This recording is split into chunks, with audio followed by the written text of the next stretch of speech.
Hello friends, ఈరోజు మనం మన వీడియోలో శ్రీ శ్రీ శ్రీ రుద్రిణీ సమేత రుద్రకోటేశ్వర స్వామి ఆలయ దర్శనం చేసుకోబోతున్నామండి.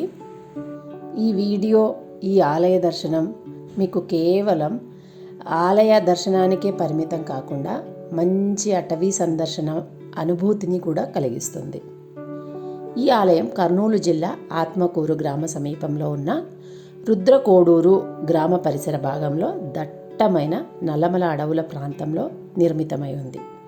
ముందుగా మనం రుద్రకోడూరు గ్రామంలో నుంచి నిర్దేశించిన చిన్న రహదారి మార్గం ద్వారా ప్రయాణించాల్సి ఉంటుంది. రుద్రకోడూరు నుంచి దాదాపు 15 కిలోమీటర్లు మాత్రమే ఈ ఆలయం దూరం ఉందని చెప్పబడుచున్నప్పటికీ సరైన రోడ్డు మార్గం నిర్దేశించకపోవడం వలన మన ప్రయాణం అడవిలో కావటం వలన ఒక 15 నుంచి 25 కిలోమీటర్ల దూర ప్రయాణం చేయవలసి ఉంటుంది. నిర్దేశించిన మార్గం మధ్యలో మనం ప్రయాణించిన తరువాత ఒక చెక్ పోస్ట్ కనిపిస్తుంది. ఇక్కడ డ్రైవరు ప్రయాణికుల వివరాలను నమోదు చేసుకోవడం జరుగుతుంది. ఈ వివరాలను తదుపరి రుద్రకోటేశ్వర ఆలయంకు అందజేయబడుతుంది. ఈ ప్రక్రియ ముఖ్య ఉద్దేశం మనం ప్రయాణించబోయేది అత్యంత దట్టమైన అడవి ప్రాంతం కావటం వలన ప్రయాణికుల రాకపోకల పర్యవేక్షణ.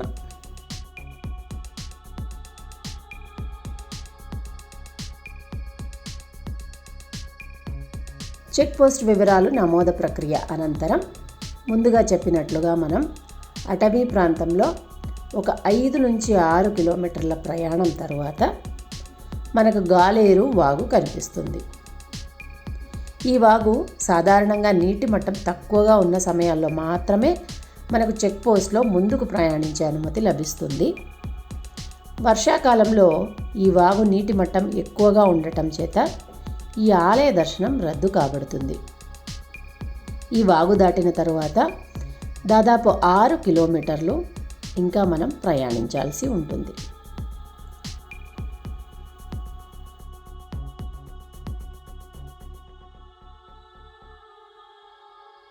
అత్యంత సాహసోపేతమైన 15-20 కిలోమీటర్ల ప్రయాణం తరువాత మనం మన రుద్రకోటేశ్వర ఆలయం చేరుకున్నాం.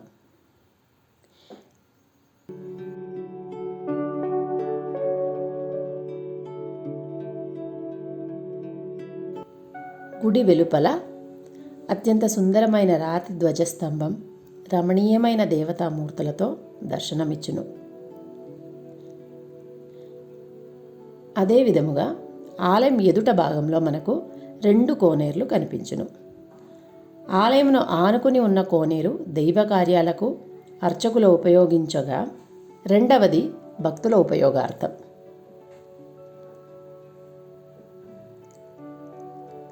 పేరులో ప్రవచించిన విధముగా ఇక్కడి మూల ప్రతిష్టలు శ్రీ రుద్రిణీదేవి మరియు శ్రీ రుద్రకోటేశ్వర స్వామివార్లు.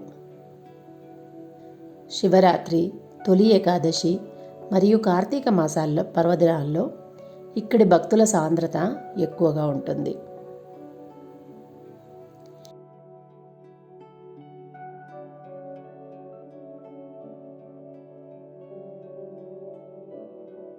ఆలయ గర్భగుడిలో మూల ప్రతిష్ఠ శివుడు కాగా దాని వెలుపల ఎడమ భాగమున శ్రీ రుద్రిణీ అమ్మవారి ప్రతిష్ఠ మనకు కానవచ్చు.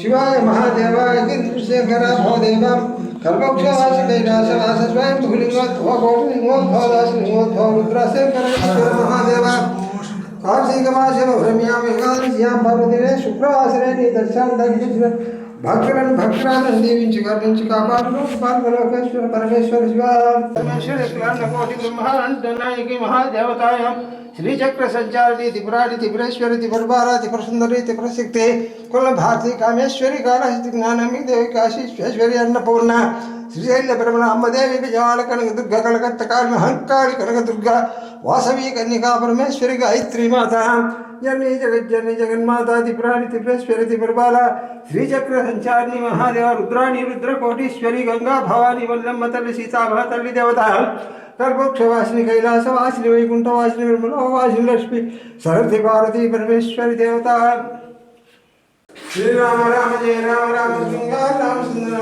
రామ సీతారామ రక్షణ భరత శత్రుఘ్నాది ఆంజనేయ శ్రీ రక్షణ స్వామి ఆంజనేయ శ్రీ రఘురామ రామ జయ రామ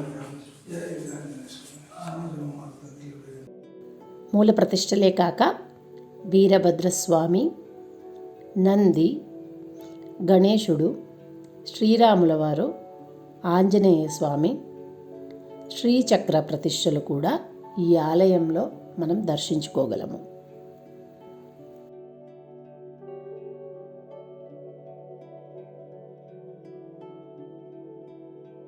ఈ ఆలయ ఎడమ భాగంలో వెలుపల చిన్న నిర్మితంలో నవగ్రహ ప్రతిష్టలు కూడా కలవు.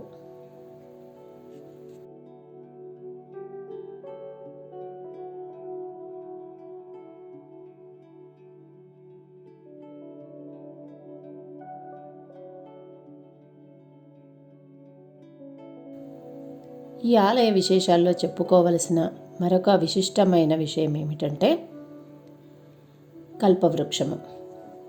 ఆలయ ఎడమ భాగాన దాదాపు 50 నుంచి 60 రాతి మెట్లపై ప్రయాణించగా మనకు ఈ కల్పవృక్షము కానవచ్చును.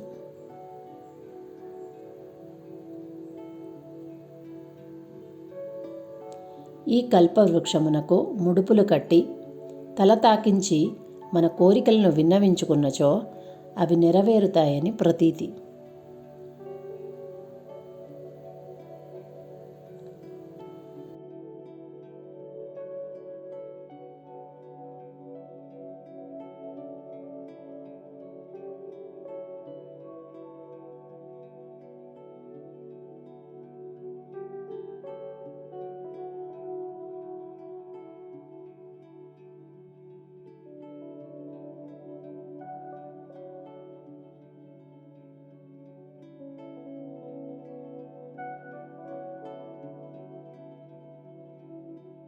పచ్చని చెట్లతో ప్రకృతి రమణీయతతో ఈ ఆవరణము ఎంతో ప్రశాంతతని కలిగించును.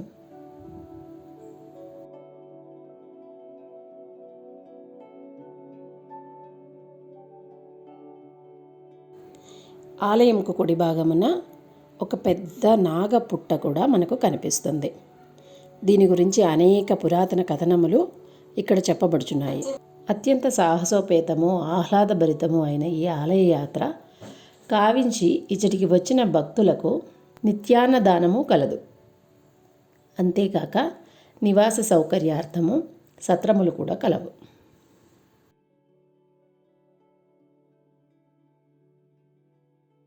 అటవీ ప్రాంతం కావటం వల్లనే కోతుల బెడద ఎక్కువగా ఉన్నది. తమ తమ వాహనాలను గమనించుకోగలరు.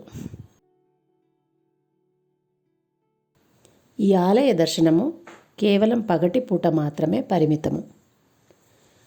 ఇక్కడికి విచ్చేయు భక్తులు వారి స్తోమత మేరకు బియ్యం ధాన్యాలను అన్నదానంకై సమర్పించవచ్చును. ఆలయ దర్శనానంతరం వచ్చిన అదే దారిని మనం ప్రయాణించాల్సి ఉంటుంది. దట్టమైన అడవి ప్రాంతం కావటం వలన జనసంచారం చాలా తక్కువగా ఉండటం వలన మరియు నిర్దేశించిన దారులు లేకపోవడం వలన ఈ ఆలయ దర్శనం మనం వీలైనంత కూటమిగా సందర్శించుకోవడం ఉత్తమం. అదే విధముగా వాహనాలను కూడా పెద్దవి అనగా గ్రౌండ్ క్లియరెన్స్ ఉండు విధముగా ఉపయోగించగలిగితే యాత్ర సుగమము.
ఈ ఆలయ దర్శన భాగ్యం మీ అందరికీ కలగాలని ఆశిస్తూ, మీకు ఎటువంటి సందేహాలు ఉన్నా తెలియజేయగలరని విశ్వసిస్తూ సెలవు.